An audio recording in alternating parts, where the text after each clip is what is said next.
Good morning everyone. Ayan guys, ang lakas ng ulan. It's yellow amber here in Hong Kong. Tapos may thunderstorm. Ako'y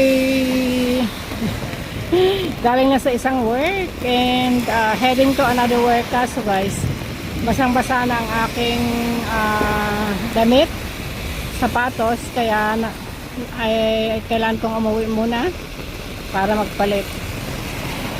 Grabe oh guys, napaka-traffic pa. Parang wala namang schedule yung aking masakyan.